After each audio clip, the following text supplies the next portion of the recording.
Welcome back. In this short video, we'll be taking a look at what's called a resource market. Goods and services are produced. How are they produced? With resources. And one of the key resources we need is labor. So we'll look at the labor market. And in many cases, we need capital, financial capital to be exact. And this financial capital is used to purchase, for example, machines and other key inputs required for production of goods and services. So let's take a look at these two extremely important resource markets for the economy. So in this short video, we'll look at the demand and supply in these resource markets, and in particular, the labor and financial markets. So if we take a look at both of these markets, let's take a look at the labor market. Who plays a role in the labor market? Well, it's pretty clear. Households and individuals supply labor services to businesses, and businesses demand these labor services so they can produce goods and services. If we go over to the financial market, households, firms, and others can save financial resources. So they are providing, obviously, these financial resources. And households, firms, and government and others demand financial resources. So, for example, households may borrow money to buy a house or buy a car. Companies may borrow money to invest in plants and equipment. And obviously, governments can borrow money to, in some cases, pay for future expenditures or current expenditures, and thus they accumulate debt. So we have in both of these markets suppliers and demanders for either labor or financial capital. If we take a look very quickly at the labor market, how does the labor market work? Well, we have a certain number of people that want to work. We measure that along the horizontal axis, just like we would do with goods and services. And the price is the wage. So at each wage level, at a low level of wages, we're ready to employ a lot of people. At higher wage rates, we are ready to demand a lower number of people working. And so we have a typical demand, with the price of labor being the wage level. The same is true with supply. At a certain level of wage, we are willing to work a certain number of hours. As the wage increases, we're probably ready to work more hours. So the supply of labor increases with the wage rate. What can increase the demand for labor? What can cause a shift in the demand for labor? Well, typically, if the demand for goods and services that we produce increases, we need more workers at every wage. So even if wages, let's say W1, and we're currently employing L1 workers, if we have to produce more goods and services and there's a big increase in demand for goods and services at that wage rate, I'll want to employ more people. Labor is what's called a derived demand. Also, if we have an increase in productivity and the people that I hire are worth more in terms of output, I can pay them more. If we have fewer technology substitutes, if I can't use technology, or if the number of technologies go down, I'll have to hire workers, and so the demand for labor increases. If there are more companies hiring workers in the macroeconomy, we see an increase and a move to the right of the demand for labor. And other things like regulations which can change and increase potentially the demand for labor. If we look at supply, the supply of labor can increase for a lot of reasons. For example, if we have more workers or people seeking work, we have an increase in the supply of labor. If we have lower requirements of education, suppose we want to hire people and we have a minimum educational level, a minimum education level to work. Well, if we lower this, well, this number of people meeting that minimum education requirement increases. So there's a lot of ways we can increase the supply of labor. And then, as you can imagine, it's the interaction between supply and demand that determine the wage rate. If, for example, we have a increase in new technologies. So we see this actually in the labor market today, where companies want to hire people with programming skills, for example. Well, the demand for people with these IT skills increases, and the number of workers we will be hiring in equilibrium rises, so we hire more and more people, and the wage rate goes up. Probably the exact opposite is happening with unskilled labor. Demand is decreasing and pulling its way to the left here, and as it's decreasing, wages for unskilled labor are falling, and so is the quantity being exchanged in the marketplace. So we have two different markets, the market for skilled and unskilled labor, and we can see what happens as a technology, for example, arrives. We've seen this move in the market. Now, you can see other types of movements in the marketplace, and you can see where things are headed for certain types of jobs. Is the demand going up? Is the demand going down? And one way to see that very easily is to go to ONET, which is the Occupation Network Online. Now, this is US data, but it gives you a good understanding. Let's go over and take a look at the ONET website. So this is the ONET website, and it's a very, very big website, and you can search different types of occupations, but we can also find occupations. So we can go, for example, to occupations that have a very bright outlook. And for each of these occupations, we'll see here the ones with rapid growth, for example. And if we look at the rapid growth occupations, we see them here. We can dive down a little bit into each of these occupations. So, for example, let's see if we can find something worthwhile.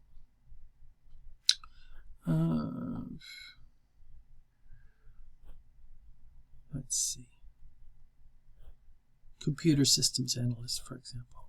If we focus on computer systems analysts, we can dive down. And this is a very useful website if you're looking for a job, because it tells you what people are looking for, what you would require in terms of, for example, tasks that you would do as a systems analyst, the skills required, the knowledge required. And one thing that's very interesting to look at is if we go down here a little bit, we can see the education level that is often required for people to meet. And if we go a little bit further, we can also see the trend. And here we can see that the growth in this market is going quite fast. Okay, so this is faster than average growth in the demand for people with these skills. And we can also see the median wage. And in the United States, you can also look at this at a state level. So here we see an example of salaries that are quite high and an increase in demand. We can look for other occupations. For example, we can look at engineers that work on locomotive trains. And, well, we've seen that this is actually something that's decreasing. And if you go down again to the bottom of the website, you'll see, in fact, that's true. We see a decline in the growth of this. We see much less, -2, a decline in the number of people having this type of job, and thus we probably have lower salaries as a result. So demand and supply in action in the labor market. Now, we mentioned there are two resource markets here. In here we have some of the numbers where we see personal care aides, food preparation, nurses, home health. All of these are rising in demand because this is linked also to the aging economy and aging demographics. Now, another thing that's interesting to talk about in the labor market is the minimum wage. A lot of countries impose minimum wages in the labor market, and this is the belief that, well, there's a certain minimum standard of living that we want to require of anybody working.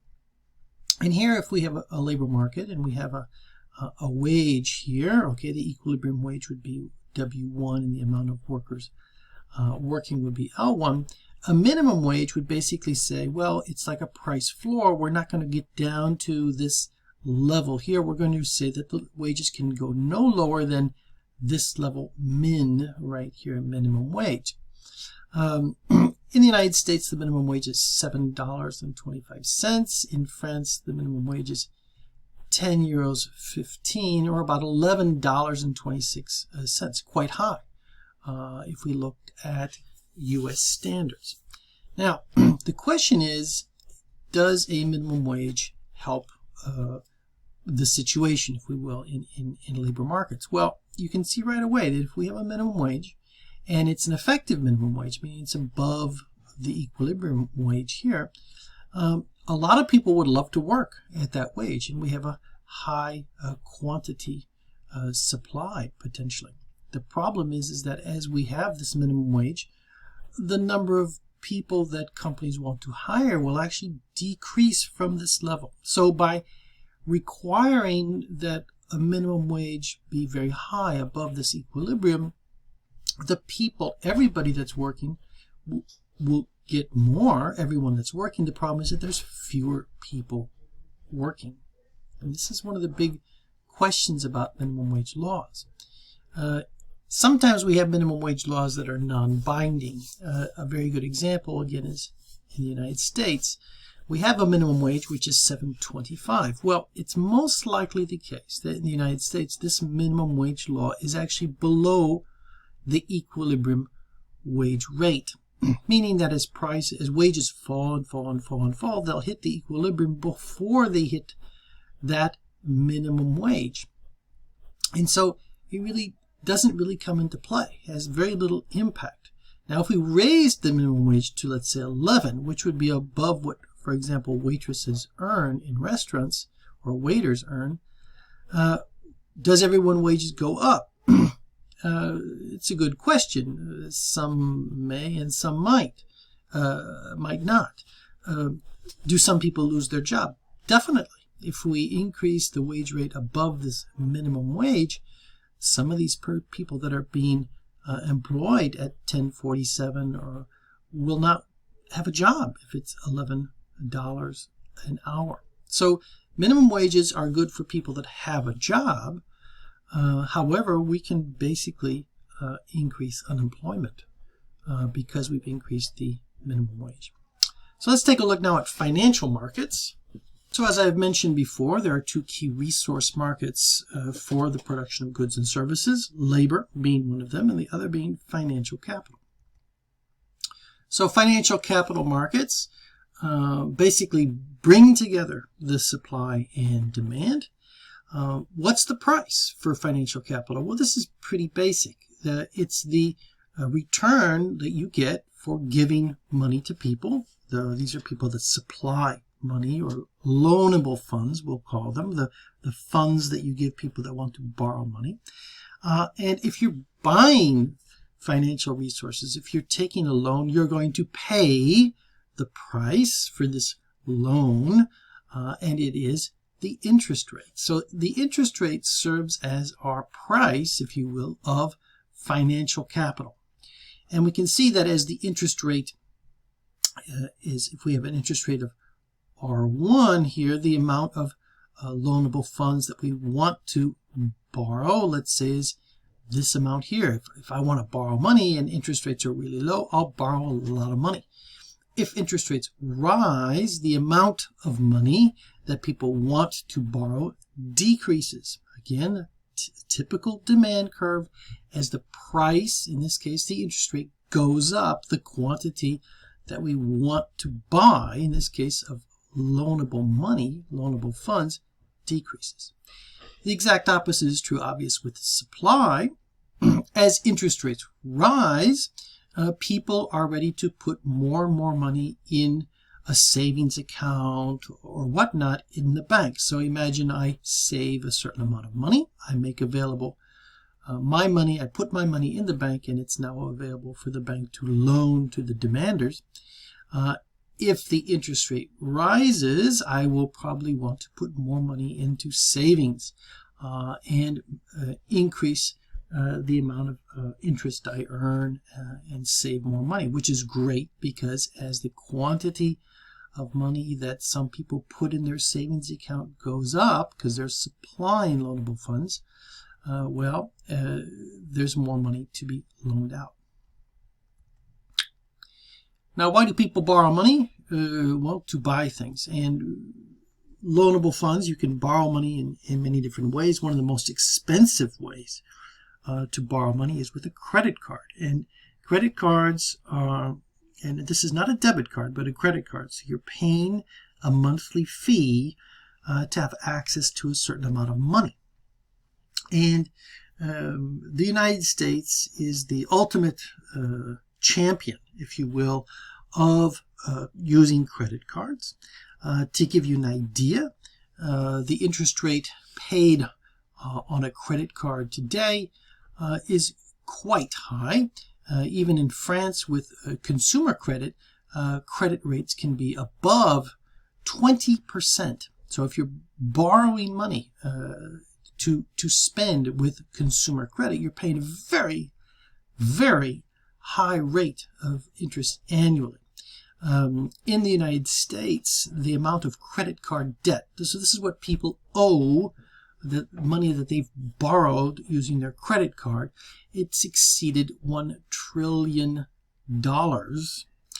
U.S. households carrying credit card debt from month to month will pay interest of about $1,162 on average this year. So U.S. households with credit card debt are paying just the interest on their debt of about $1,162, which is quite impressive amount. And this is one of the weaknesses of the U.S. economy, is that people live month to month. They borrow money and they pay monthly almost everything, and they pay a lot of interest. Another reason why people borrow money is to pay for expensive goods and services. Homes, for example. If you want to buy an automobile, sometimes you don't have enough cash, so you have to borrow money. And so this goes in the demand for loanable funds. Another very important source of demand for loanable funds is student debt. Again, in the United States, we can see that the price for nonprofit private schools, $47,000 per year for tuition, fees, room and board, which is a huge amount of money. And today, the total amount of outstanding student loans reached an all-time high outstanding. So this is what is owed, $1.41 trillion in student loan debt, which is a 33% increase since 2014. Massive amount of money that was borrowed. So what can shift the demand? We can always increase the demand. Again, when we change something other than the interest rate, other than the price, we shift the demand. What can shift the demand for loans? Well, if the price of college education rises, we need to borrow more money even at the going interest rate, so the demand will increase. If they increase the price of durable goods, a durable good being, for example, an automobile or other large investments, we have to borrow more money. But also increased optimism of future sales by companies. Remember, households are borrowing money, but also so are firms. And firms will borrow money, will want to borrow more if they believe that they will be able to sell more goods and services in the future. If they're optimistic about the future, I will borrow more today. I will increase the number of machines I have in my plant. I'll increase the size of my equipment so I can produce more tomorrow. And so the demand for machines and whatnot increases, and I need to borrow more money, so the demand for loans increases as well. What about the supply of loanable funds? Well, imagine there's a a decrease in expected Social Security benefits in the future. If I see that, if I'm a saver, a net saver, and I see that, maybe the benefits that I will have in the future are decreasing, I will probably save more today. Also, I'll save more if I think the future is very uncertain. So increased uncertainty about the future will increase the amount that we save as well. So this has an impact on the supply of loanable funds. And as you can see, the marketplace finds its equilibrium where the demand and supply are equal at the equilibrium interest rate and the equilibrium amount of loanable funds. Today, we can see that the United States is a net borrower. If we have increased uncertainty about the U.S. economy and its ability to reimburse loans, so here we have the demand by the United States, for example, for funds because the U.S. economy needs money to run and the government has to borrow money. Here we have the supply, people supplying money to the United States so it can run its government. But if we have more uncertainty about the United States, its ability, well, we'll probably have a change in the supply. It'll probably decrease. Another thing that we can talk about is usury laws, like we have a minimum wage laws. Sometimes states and governments will impose a maximum interest rate that credit card companies, for example, can make people pay. Again, like any minimum or maximum price, it's going to affect the equilibrium.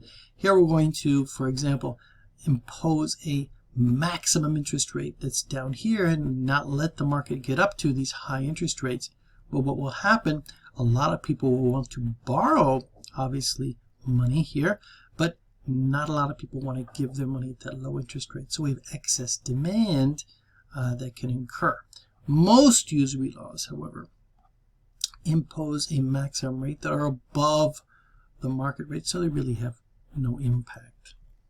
So in this short 20-minute video, we've gone through the two key resource markets, the supply and demand of labor, and we've taken a look at the supply and demand for loanable funds, and this demand for loanable funds being that of demand from companies to borrow money and also from households that want to borrow money to consume.